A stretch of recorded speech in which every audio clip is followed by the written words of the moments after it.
오늘 은혜 받을 하나님의 말씀은 사무엘하 3장 1절에서 39절까지 3장 말씀입니다. 우리가 읽는 부분은 뒷부분에서 사무엘하 3장이 길으니까요. 31절에서 39절까지 읽겠습니다. 다윗의 마음을 잘 나타내주는 이런 다윗이기 때문에 하나님이 점점 강성해지는 다윗. 우리도 점점 우리의 모든 삶이 형통하고 좋아지기를 원하잖아요. 그래서 다윗과 같은 이런 마음을 갖고 살으라고 이 말씀이 우리에게 가르쳐 줍니다. 3장 31절에서 39절까지 교독하겠습니다. 다윗이 요압과 및 자기와 함께 있는 모든 백성에게 이르되 너희는 옷을 찢고 굵은 배를 띠고 아브넬 앞에서 애도하라 하니라. 다윗 왕이 상효를 따라가 아브넬을 헤브론에 장사하고 아브넬이 무덤에서 왕이 소리를 높여 울고 백성도 다 우니라.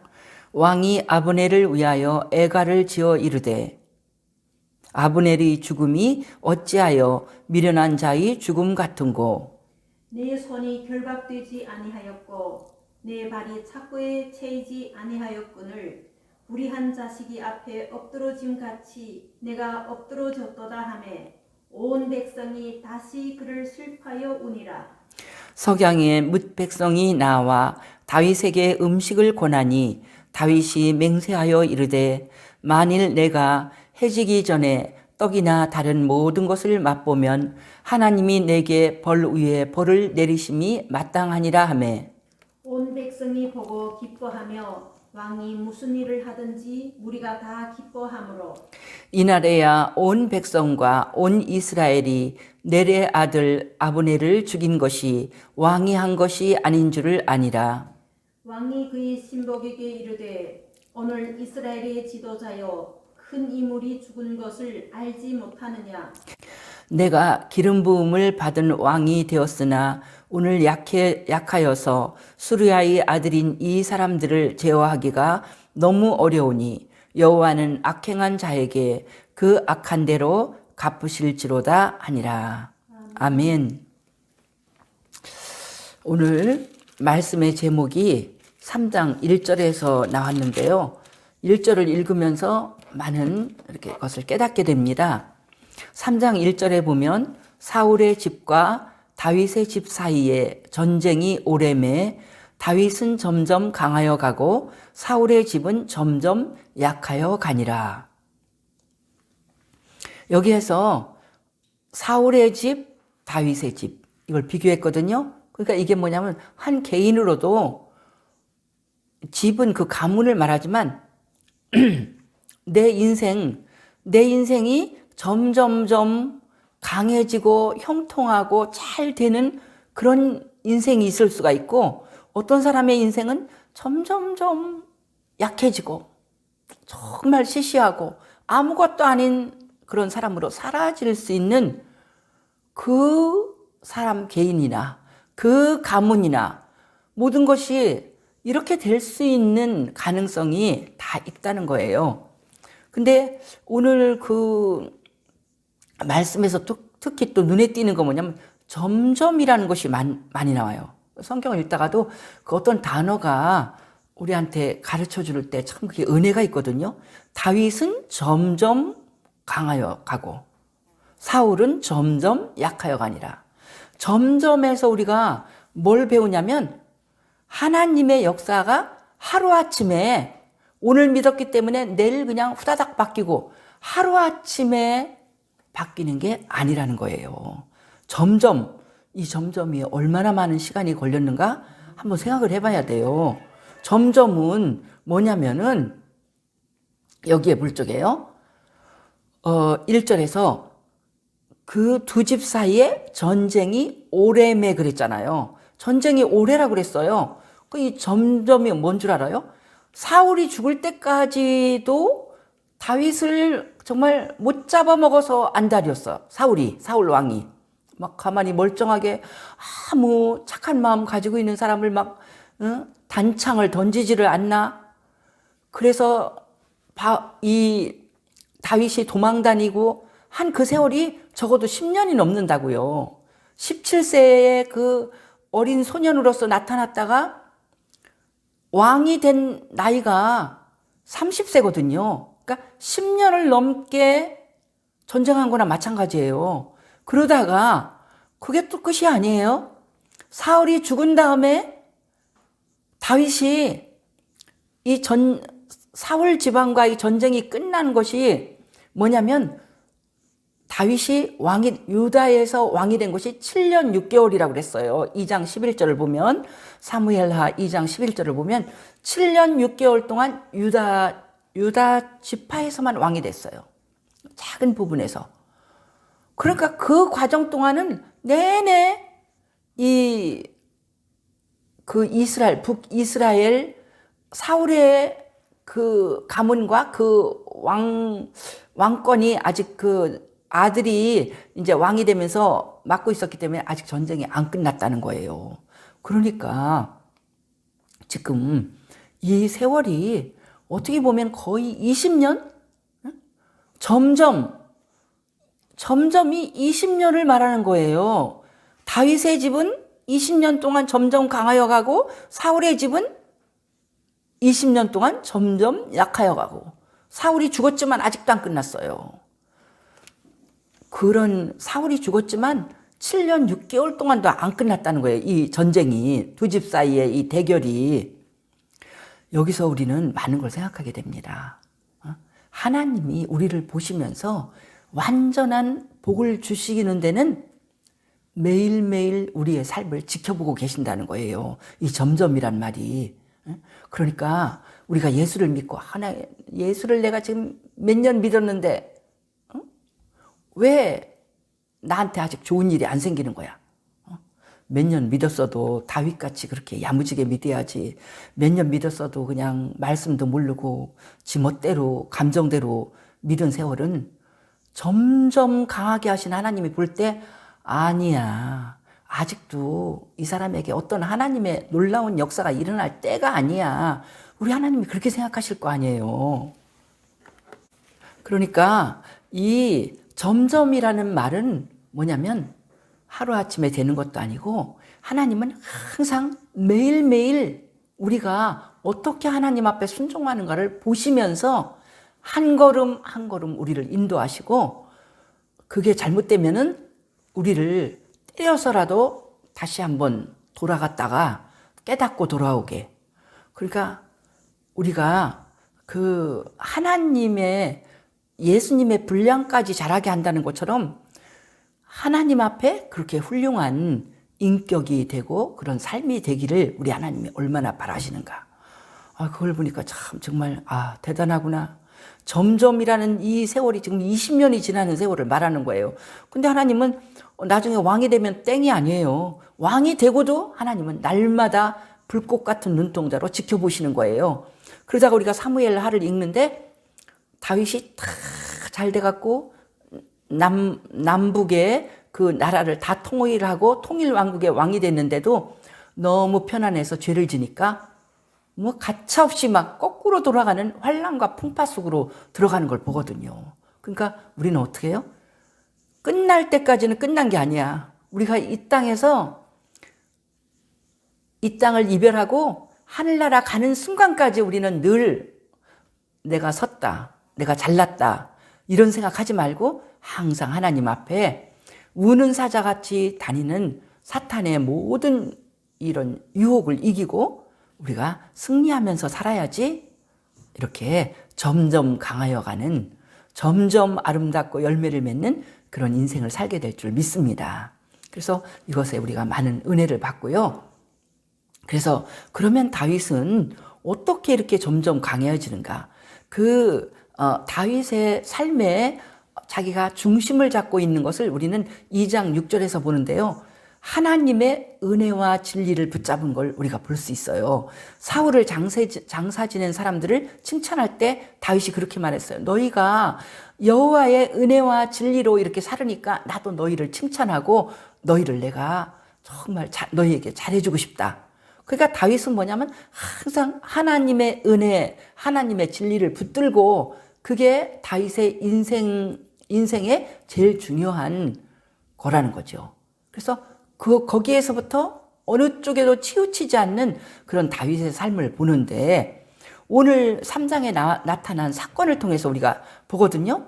3장에 나타나 있는 오늘 중요한 사람은 아브넬이라는 사울 왕가의 군대 장관과 요압이라는 다윗의 최측근이 되는 군대 장관, 이 두 사람이 나타납니다.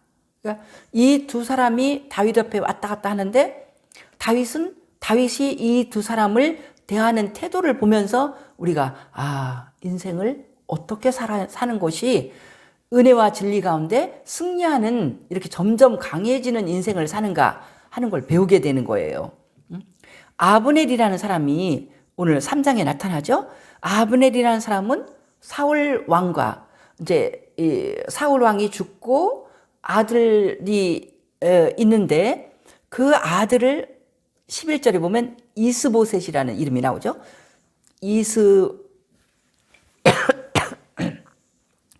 이스보셋이라는 아들이 있는데, 그 아들을 왕으로 세운 사람이 아브넬 장관이에요. 군대 장관. 그러니까 보면 정말 이스보셋보다도 아브넬이 더 권력이 세고 모든 힘을 가지고 있는 걸 볼 수가 있죠. 우리나라도 한참 무인들이 힘을 잡을 때는 무신정권이라고 있었잖아요. 그리고 조선시대도 시작할 때 태조 이성계가 누구냐면은 원래 무인이었잖아요. 그러니까 이 무인의 힘이 엄청 큰 거거든요. 그래서 이 이스보셋이 사울 왕가에서 제일 힘이 센 사람인데, 한번 그 왕이 이스보셋 왕이 아브넬을 좀 꾸중을 했어요. 당신이 우리 아버지의 첩과 이렇게 간통을 하고 있는 것 같은데 그거 잘못된 거 아니냐? 그렇게 하니까 아브넬이 실제로 그런 죄를 저질러서 이렇게 말을 했겠죠. 그런데 아브넬이 엄청 화를 내면서 네가 나를 그렇게 함부로 평가하냐고, 그 여자가 잘못한 거지 내가 뭘 잘못했다고 그러냐면서, 이렇게 나오면은 내가 다윗에게 하나님이 이미 예언하셨기 때문에, 하나님이 다윗에게 맹세하신 대로, 9절에 나오잖아요. 맹세하신 대로, 그 맹세가 뭐냐면 10절에 이 나라를 사울의 집에서 다윗에게 옮겨서 그의 왕위를 단에서 브엘세바까지, 그러니까 이스라엘 남쪽에서 북쪽까지를 다 이제 전부 다 다윗에게 주리라 한 그 말씀을 내가 이루어야 되겠다고. 그러니까 이스보셋이 무서워서 한마디도 대답을 못했다는 거잖아요. 그리고 아브넬은 생각했습니다. 내가 지금 저런 왕 같지도 않은 사람 밑에서 있을 게 아니라 하나님의 뜻도 이루고 내가 이 나라를 전부 다 설득해갖고 다윗에게 바쳐야 되겠다.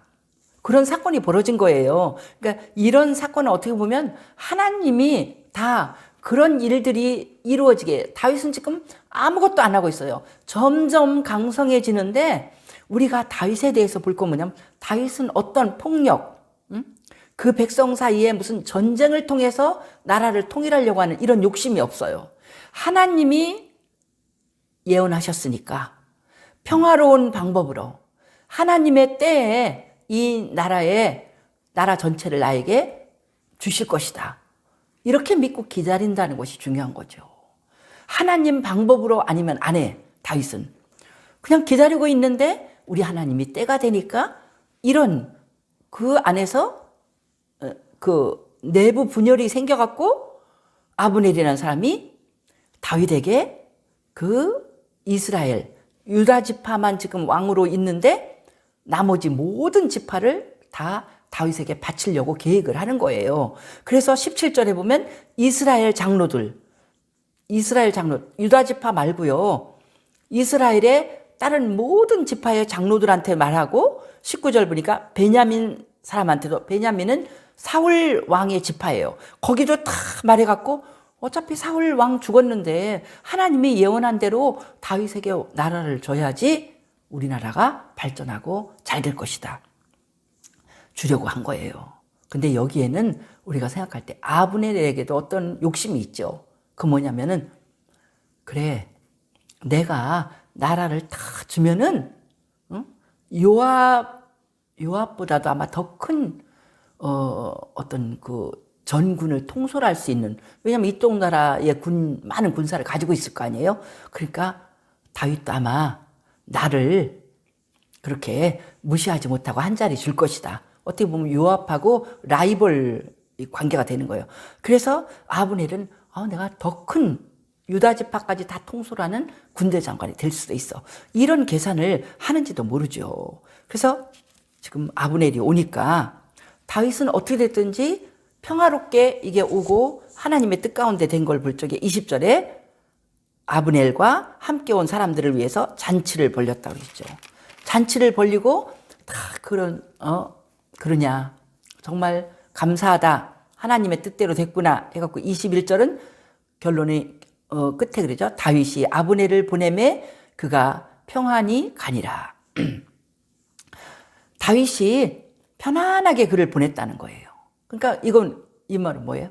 아브넬이 한 그 모든 말을 좋게 여기고 평화롭게 나라가 통일되는 걸 좋게 여기고, 그렇게 다윗이 아브넬의 말을 진심으로 받아들이고 아브넬을 통해서 역사한 그 하나님, 그 모든 것을, 그러니까 아브넬도 받아들이고 그렇게 갔다는 거죠. 근데 우리가 객관적으로 보면요, 아브넬은 명백한 적이에요. 적의 군대 장관이에요. 그리고 아브넬은 여태까지 사울의 앞잡이 노릇을 했으니까 다윗에게도 얼마나 마음의 상처를 많이 줬겠어요. 막 이 사울이 죽이려고 해서 쫓아다니는데 더 미운 것은 그 군대 장관이잖아요. 나쁜 감정, 미운 마음이 있어. 근데 나라를 통일하는 그 나라를 생각하면서 다윗은 그런 마음을 다 버리는 거예요. 전부 다. 믿어주고, 그의 말을 믿어주고, 하나님이 이 사람을 또 이렇게 쓰시는구나. 넓은 마음으로 다, 그가 명백한 적의 군대 장관이지만 나라를 생각하면서 또 이 배후에서 역사하시는 하나님을 믿고 그는 넓은 마음으로 아브넬을 받아준 거예요. 근데 이런 아브넬을 받아준 다윗에 비해서 요압은 또 어때요? 요압은요, 그러니까 우리 옆에 있는 사람들이 다 이렇다는 거예요. 어떤 사람은 아주 명백하게 나에게 너무 해를 끼쳐. 그런 사람일지라도 받아줄 수 있는 마음이 우리에게는 있는가? 하나님의 사랑으로서 하나님이 이렇게 역사하시는 걸 보면서 받아줄 수 있는 사람이 있는가? 제가 인생을 살면서 보면은요, 어떤 때는 아주 나쁘다고 평판이 자자한 그런 사람을 내가 가까이 만날 때도 있거든요. 그럴 때도 어떻게 하면 마음이 담대해지냐면, 그래, 네가 그렇게 마음이 좁고 못난 사람일 수 있다. 네 옆에 있는 모든 사람을 다 이용해 먹는 사람일 수도 있다. 그럴 때 나는 기도해요. 다 알아요. 하나님, 이 사람이 나를 이용하지 못하게 해주세요. 하나님, 지켜주세요. 하나님 뜻대로 살기 원하는데 지켜주세요. 이렇게 하면요, 정말로 하나님이 그 악한 사람이 나를 이용도 못하고 결국은 또 악하다고 하는 사람이 나를 도와주게 되는, 그렇게 다 바꿔주시더라고요. 그러니까 다윗이 바로 그렇게, 우리가 하나님을 믿어야 이 일이 가능해. 하나님이 모든 배후에서 역사를 이루시는 분이다. 그 믿음이 있어야지 우리가 이렇게 여유롭게 넉넉한 마음으로 행동할 수 있지, 저 사람한테 내가 먹혀 들어가면 안 돼. 그 사람만 보면 우리는 그렇게 할 수 없어요. 그 배후에서 모든 사람의 마음과 역사를 인도하시는 하나님을 생각할 때 우리가 그렇게 이겨나갈 수가 있는 것입니다. 그러면 요압은 또 누구냐? 아브넬하고 다른 사람이에요. 요압이라는 사람은 다윗의 최측근이야. 경호실장이에요. 가장 공을 많이 세운 사람이에요. 다윗 옆에서 공을 제일 많이 세우고 다윗의 목숨을 구해주고, 그러면서도 요압은 믿음이 다윗을 따르지 못해요. 믿음은 없어요. 그래서 늘 다윗하고 생각이 달라 하는, 자기 고집이 많아. 그리고 이제 교만해. 왜냐하면 자기가 모든 군대를 통솔하고, 군대는 요압이 맡았거든요. 다윗은 정치를 맡고. 그리고 다윗은 그 천성이 평화주의자고 하나님을 믿는 믿음으로 다 포용하는데 요압의 식구들은 그렇게 마음이 넓지를 못해요. 그냥 너는 나쁜 놈이야. 그러면 반드시 그 사람을 해코지를 해야 돼. 그리고 마음을 안 바꿔. 너그럽지가 못해요. 그러니까 요압이 하는 일을 보세요. 24절에 와서 왕한테 막 따지잖아요. 이건 왕한테 따진다는 것은 요압이 그만큼 힘이 세다는 거예요. 왜 따졌어요? 아브넬이 왕에게 왔다가 평안히 갔다는 소식을 들었어요. 그때 이것도 우리가 생각해 볼 수 있는데 요압이 적장 아브넬이 다윗 왕을 만나러 왔을 때 요압이 이 다윗 왕이 있는 곳에 없었어요. 왕궁에 없었어. 일부러 아마 다윗이 요압을 밖에 전쟁에 내보낸 것 같아요. 거기서 네가 싸우고 이기고 와야 된다. 어느 곳에 내보냈어. 그랬더니 요압이 갔다가 와보니까 벌써 아브넬이 온 나라를 바친다고 말하고 평안히 갔다는 거예요. 잔치를 벌이고. 그러니까 다윗이 그렇게 한 행동도 분명히 요압 성격을 알으니까 이 일이 평화롭게 서로 나라를 통일하는 일에 이룰 수 있도록 도와줄 사람이 아니다. 분명히 아브넬 또 동생이 아브넬을 죽이려고 쫓아가다가 요압 동생이 아브넬한테 죽었잖아요. 아브넬은 죽이고 싶지 않았는데 또 그 동생이 또 장관을 죽여갖고 이제 지가 명성을 얻으려고 쫓아오니까 어쩔 수 없이 죽였잖아요. 그래서 원수가 된 걸 알으니까 요압을 내보냈는지도 모릅니다. 그러니까 요압이 막 따지잖아요. 24절에. 아브넬이 왕에게 나왔을 때 어째서 그를 그렇게 편안해 잘 가게 보냈습니까? 25절에 왕도 아시는데요. 아브넬은 왕을 속이는 것입니다. 그 사기꾼입니다. 그 말을 믿습니까? 이 말이 뭐예요? 왕보다도 요압이 더 똑똑하다는 거야. 당신은 어리석습니다. 왕을 막 핀잔 주는 거예요. 우리나라 이제 지금 이렇게 정부로 보면은 대통령한테 국방장관이 막 대통령이 결정한 거 잘못됐다고 그렇게 어리석게 하냐고 가서 그 정도로 할 국방장관이면 왕 머리 꼭대기에 앉은 거죠. 지금 요압이 그렇게 됐어요. 그리고 꼼짝 못해. 어떻게 보면 꼭 왕이 뭐랄까요? 바지 저고리만 있는 그런 허수아비 왕같이 여겨집니다. 왕한테 막 하고는 그냥 화나서 나가서 왕은 그냥 그렇게만 하고 말라나? 그랬더니 쫓아가서 아브넬을 왕이 불렀습니다. 속여갖고 와갖고는 그냥 찔러서 죽이잖아요. 그렇게 하는 그 요압을 볼 때 참 이 요압의 생각은요. 아브넬이 나라를 통일하는 그렇게 우리들의 평생의 소원인 이 민족을 통일하는 일에 기여하고 있구나 생각하는 게 아니라 나라는 생각 안 해요. 요압 같은 사람은 자기밖에 생각이 안 해. 내 동생의 원수, 내 권력을 뺏어갈 수 있어. 저 군대 장관이기 때문에 절대로 군대를 가지고 있는 인간은 오면 안 돼. 그렇게 해서 이렇게 왕을 오히려 막 꾸중을 하면서 이렇게 나가는 걸 볼 수가 있죠. 근데 우리가 이제 여기서 요압을 대하는 다윗의 생각에서 뭘 배우냐면은 다윗은요, 아무리 최측근이고 가장 공을 많이 세우고 자기 나라에 다윗이 지금 아무 소리 못 하잖아요.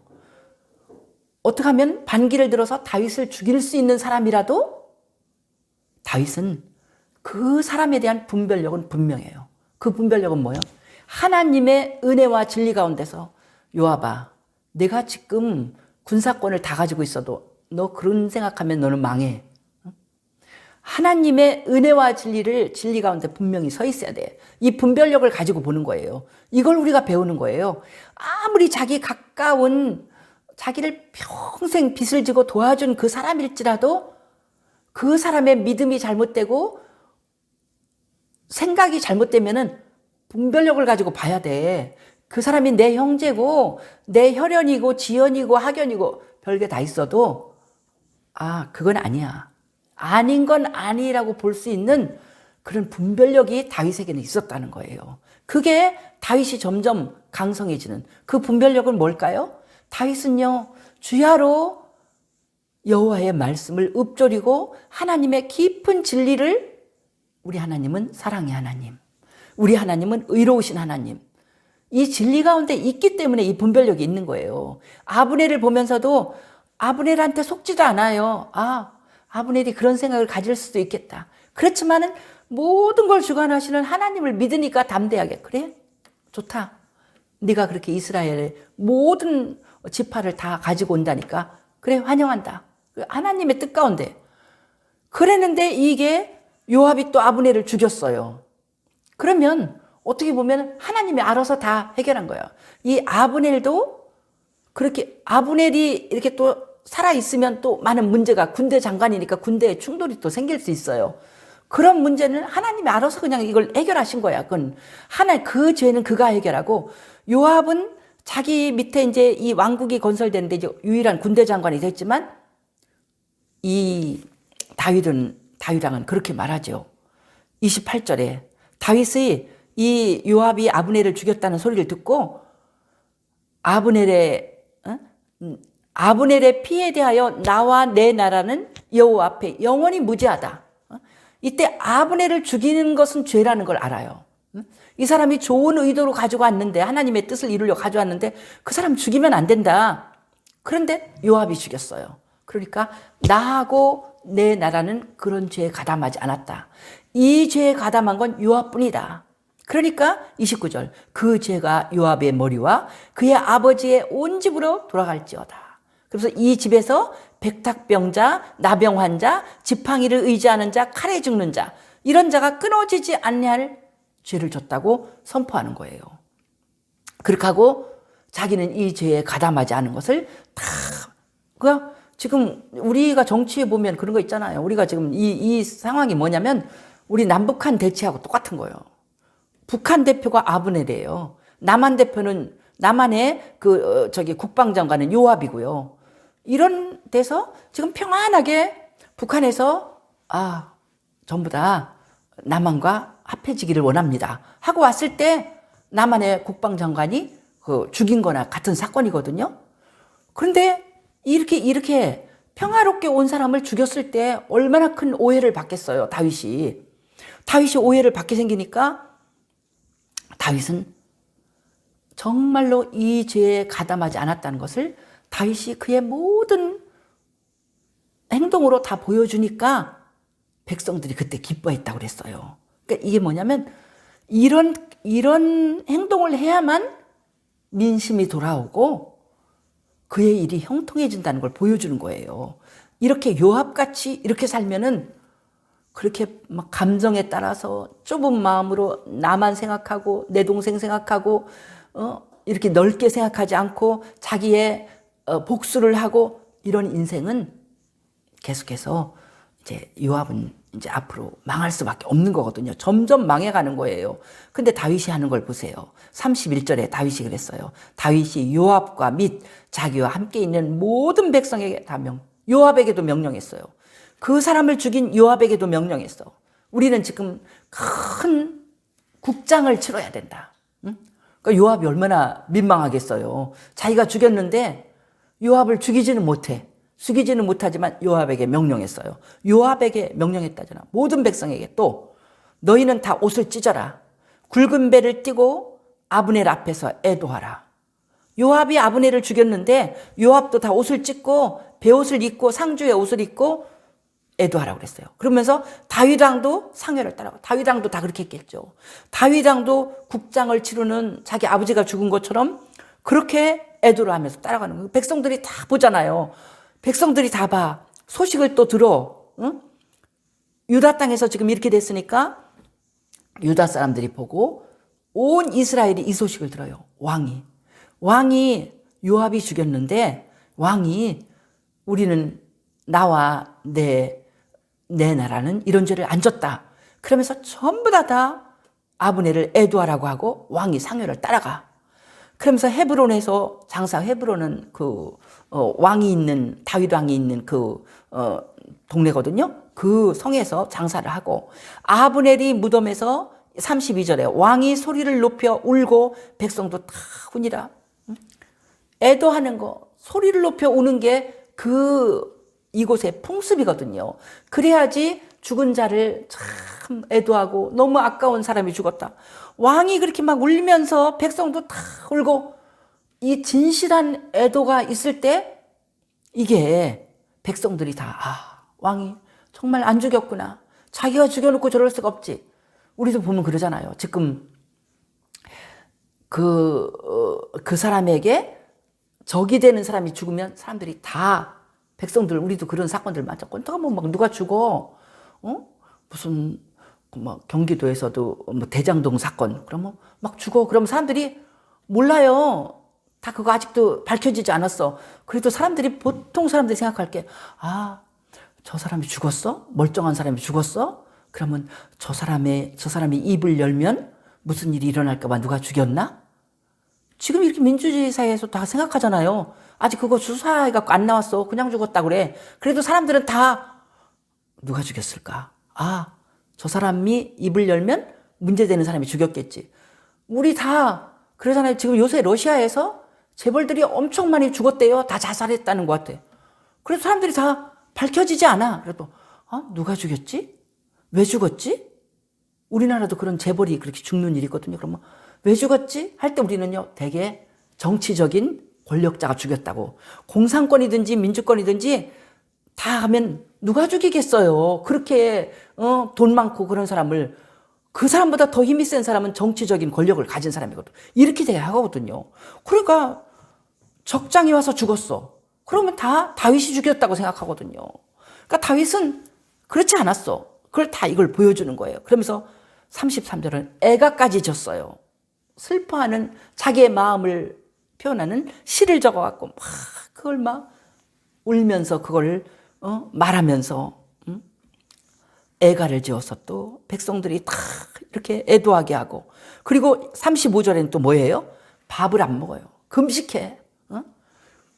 요새 남편이나 누가 뭐 집안에 초상이 나도요, 상주들도 밥 먹으면서 하라고 이렇게 하거든요. 다윗은요, 상주보다 더 했어요. 밥 안 먹어. 내가 해가 지기 전까지 나는 안 먹는다.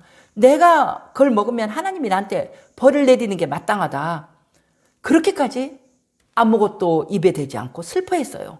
그러니까 36절 보여요. 온 백성이 보고 기뻐하며 왕이 무슨 일을 하든지 무리가 다 기뻐함으로. 온 백성이라고 그랬잖아요. 다윗의 이 행동이 이스라엘 전체가 돌아오는 거야. 우리 왕은 정말로 선한 사람이구나. 우리 왕은 평화의 사람이구나. 우리 왕은 사람을 함부로 죽이지 않는구나. 우리 왕은 은혜로운 사람이고 마음이 넓은 사람이고 절대로 함부로 사람을 죽이는 사람이 아니구나. 온 백성이 보고 기뻐해. 그러니까 절대적으로 그 다윗 왕을 지지하고 이제는 나라가 그냥 다 돌아오게 생겼어요.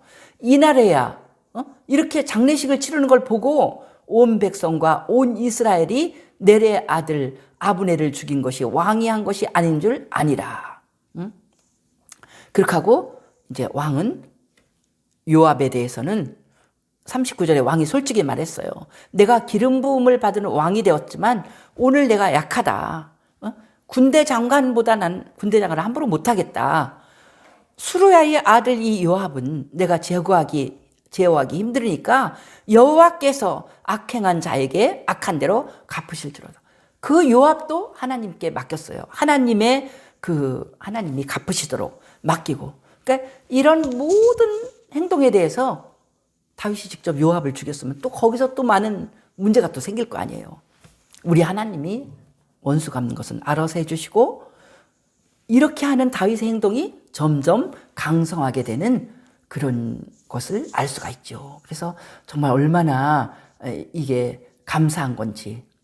다윗의 이 행동을 따라하라는 거예요. 오늘 우리가 읽은 부분 31절에서 39절. 우리가 그렇게 사람들에게 은혜를 베풀고 그렇게 우리가 선하게 대하고 그런 사람이 되는데 참 그게 우리가 하나님의 말씀과 은혜가 우리 속에 들어오면, 예수님의 은혜가 들어오면 우리가 이것을 쉽게 감당합니다. 스승의 날이라 어떤 사람이 아주 훌륭한 사랑이 많은 선생님이 간증하는 걸 들었는데요. 이 선생님은 보통 선생님이 못해. 실업계 학교에서 공부 못하는 아이들을 막 그 애들이 그냥 선생님 집에 있으면 우리가 학교를 그 학교 학생은요 5%도 학교에 안 나온대요. 그렇게 막 멋대로 가는 아이들인데 애들이 막 10명씩 몰려와서 그 선생님 집에서 자야지 우리가 공부도 하고 학교를 갈 것 같아요. 이러면서 남자애들이 10명씩이나 몰려왔대요. 그래갖고는 막 그 애들과 같이 있으면서 애들을 공부를 막 전교에서 1등에서 7등까지를 만들어내면서 그렇게 한 선생님이 있는데요. 이 선생님이 예수를 믿었어. 어떻게 믿게 되냐면 어느 날 학생 하나가 그러더래요. 선생님 너무나 착한 일을 하는데요. 너무 선생님 힘들어 보여요. 선생님이요. 하는 일은 다 예수님 같은 일인데요. 선생님이 예수님을 믿으면요. 그 착한 일을 선생님이 훨씬 쉽게 할 수 있을 거예요. 그래갖고 그게 뭔가 해갖고 예수를 믿기 시작했대요. 그랬더니 자기의 그 착한 걸 가지고 그 말썽꾸러기 학생들을 섬기고 학생들을 사랑할 때 너무 힘들었던 게 예수를 믿으니까 그 믿는 믿음으로 기도하면서 하니까 훨씬 쉽게 그 일을 감당했다고. 그러니까 제자가 전도를 한 거예요. 이게 사실이거든요. 그 다윗의 사람들이 볼 때 다윗은 어떻게 저렇게 참어? 매사가 마찬가지입니다.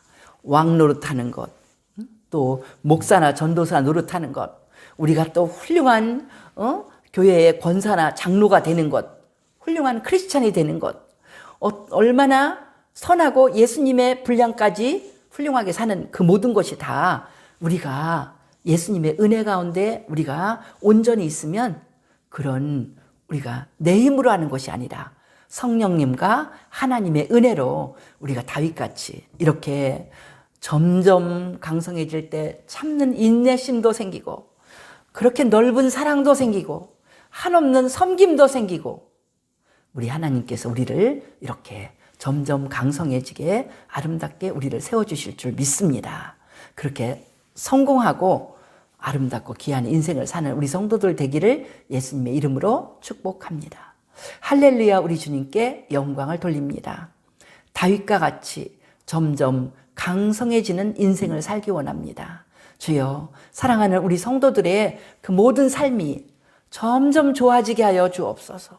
점점 나빠지고 경제적으로도 점점 어려워지고 사회적으로도 점점 부끄러운 그런 사람이 아니라 모든 면에서 점점점 아름답고 훌륭하고 존귀한 그런 사람이 되게 축복하여 주옵소서. 그렇게 되는 것은 하나님 앞에 하루하루 승리하는 삶에 있는 줄 믿습니다. 주여 축복하여 주시옵소서. 주 예수의 그 아름다운 사랑이 내 속에 들어올 적에, 예수님의 십자가의 사랑이 내 속에 들어올 때 우리가 이렇게 넉넉한 사랑과 참을성과 섬김과 이 모든 것이 생겨서 이렇게 귀한 사람 인격을 가지고 우리가 승리할 줄 믿사오니 주여, 사랑하는 우리 성도들 이렇게 날마다 변화되게 하여 주옵소서. 하나님의 능력으로 승리하게 하여 주옵소서. 이 어려운 시대를 이기고 아름답고 귀한 열매 맺게 도와주시옵소서. 감사드리며 예수님의 이름으로 기도하옵나이다. 아멘.